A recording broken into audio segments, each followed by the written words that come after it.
naked max right in the morning. So obviously, because I am, on a little baby bulk this summer, I thought something good to talk about would be body fat percentages and what body fat percentage am I, and I've never really, done any sort of test on the camera to show you guys.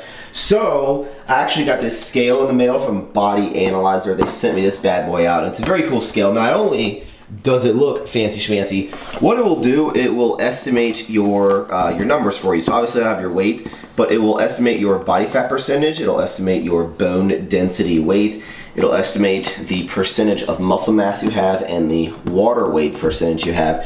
And now obviously those are going to be estimates, but it is good to track this kind of stuff if you are in prep. And I'm a big fan of tracking things. Obviously I track my food, even though people think I probably shouldn't. But the more things that you can have, like the more numbers you can have to follow, I think it's going to be beneficial just to kind of see where you're at. So I'm going to show you how this bad boy works, and we'll see where I'm at. Okay, so I have it set up. I am a male, an athlete, right? And then I am 5'10". I am unfortunately 26 years old, and you can set up to 8 users. Obviously, I'm forever alone, so I just have one. You just step on the little metal parts right here. Ignore my ogre feet. So it is estimating that I am 15.2% body fat, 8.6 pounds of bone density, 46.3% muscle mass, and 62.4% water weight. Honestly, 15% body fat is a pretty good estimate. I mean, it's not going to be exact, but it'll give you a good gauge. I'm going to put a link to this bad boys in the description. If you want a nice scale that will help track your goals, your fitness goals, or if you just don't know and you're like, I want to know my body fat percentage, this scale will help you out. So I'm going to put a link in the description with a discount code to save you some dollar bills. Go click on that, snag this up if you would like, and I'll try to give you guys more warning about naked max in the future.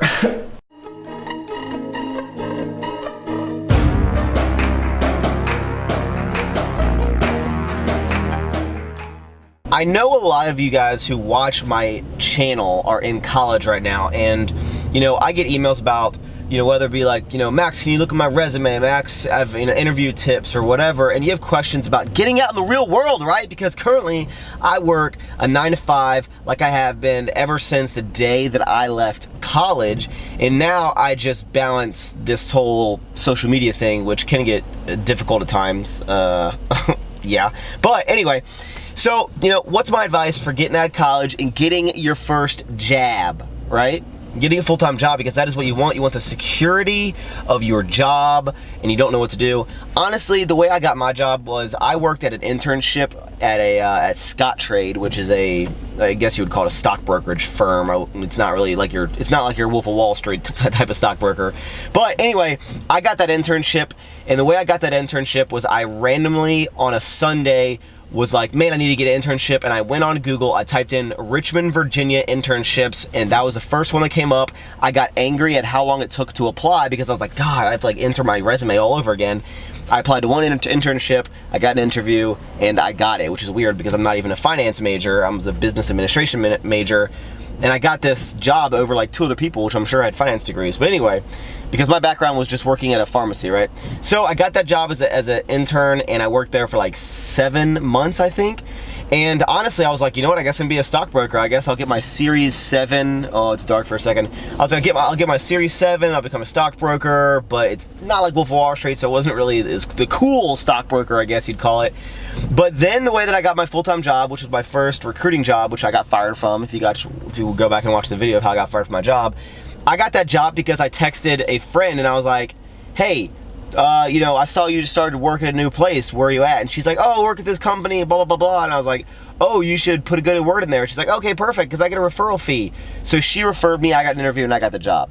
So how I got my first job was I knew someone who worked there. So my first tip is going to be networking is probably one of the best things you could possibly do, because honestly, unless you're in a very specific education track, like unless you have a very specific goal you want and you don't know what job you want, just like reach out to your friends who have jobs and be like, hey, can you refer me, because they're gonna want that like $1,000 referral bonus. But honestly, the job that I do, IT staffing, technical recruiting, is probably one of the easiest jobs to get out of college if you do not know what you want to do, because you just need literally a degree. They churn and burn kids out of college, so they're hiring a bunch. So how did I get my first job? I got lucky. There was no like secret thing that I did. It was no like hard struggle to get my job. I just got lucky and I knew someone. So that is how. So my biggest piece of advice is don't overstress it. Don't think that if you don't get a job like the first week out of college, you're gonna be like, you know, homeless forever and living at your parents'. So it will come. Believe in the system and don't put your tripod on the seat here. But yeah. Doing my favorite thing ever, and that is purchasing gas. It's my favorite, right? Something that I wanted to quickly discuss, and that is I talked about like how my my Capital One card got like hacked. I got my new one, and some people left comments asking what did I mean by cash back. So I have a credit card, and I would advise everyone who can handle their finances to get a credit card, right? If you cannot handle your finances, or if you want to get a credit card just to buy things you can't afford, do not get one unless you're mature enough to handle it. But I've had one for a long time, and it's the best thing ever for me because, I mean, I've had a cashback card for as long as I can remember, and I get 1.5% cash back on every single thing I purchase. So I use my credit card for 99.99% of everything that I buy in my life because I get 1.5% cash back on all of those things. So I have like 800 bucks in cash back. It adds up, trust me. You get a quarter here, you get 50 cents there, it adds up. So if you can handle your finances, handle your business, I'd recommend. I have the Capital One Quicksilver, but only when you're mature enough and only when you can handle yourself. Because, for example, this is, you know, $57, right, that I just spent on gas, but I'm gonna make back 1.5% of that. Go me! Nella rolls on her back before even open the crate.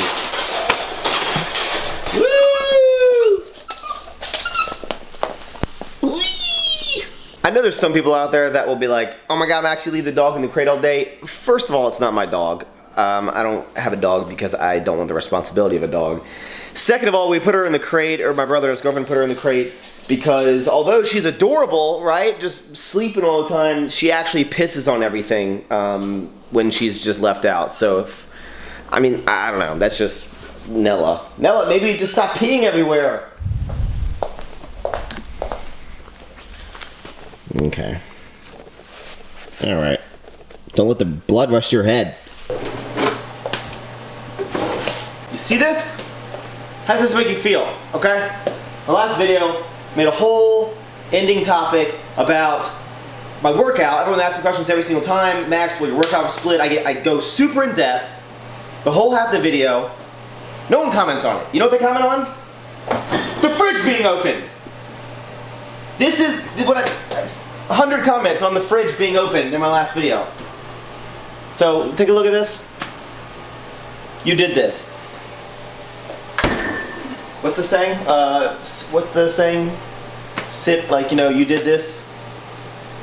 No, no, sit in it. What's the saying? You made your bed, now lie. Yeah, you made. Who left the fridge open again? No more workout footage in my videos ever again. Alright, so as you guys know, I move next Friday, the 27th, and I called Verizon today to set up my internet so I can have the interwebs for you guys when I move in, right? And so I can, you know, watch K-pop videos on the TV. But they're like, hey, all the Verizon people are on strike, so we might not be able to get the internet to you till like June 5th or something. I'm like, what? Gosh. Oh well. Today, 385 pounds on the squats. I don't know why I'm so excited today. I post the dumbest Snapchats on the way to the gym. But, okay, all right, cool edit coming, all right, hey, all right, see you later.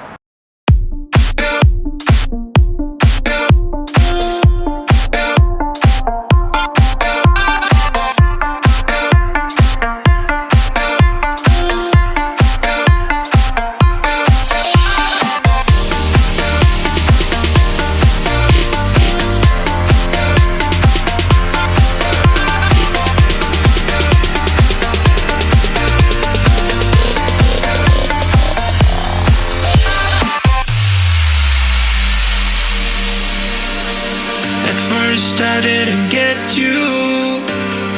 Too contradicted to figure out. I didn't expect to want all the things that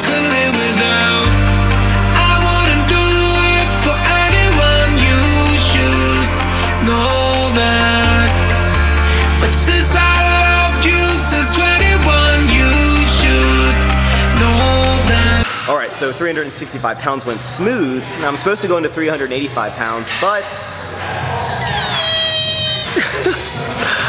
we're feeling a little crazy. When the wild comes crawling on you, help is on the way, and the high gets horny for you, help is on the way, on the way. Help is on the way. When your heart won't bleed the way it used to, help is on the way.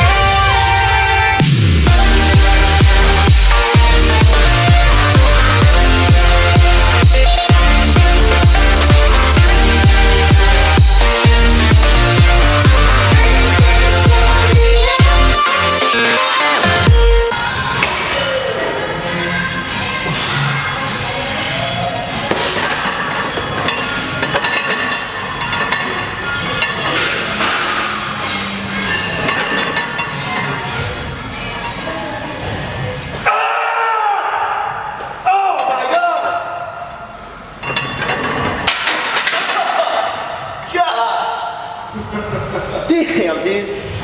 Okay, so 475 pounds, probably one of the biggest grinders ever. I thought about dumping it at one point, just right on the ground. But 475 pounds. I need to stop doing this where I just randomly go for a PR when I'm feeling good, because you gotta trust the program. I do not recommend doing what I'm doing when you feel good. Just trust the program, because you'll probably be stronger at the end of the program. But I really wanted this 35 and the 45s. 475 pounds! Woo!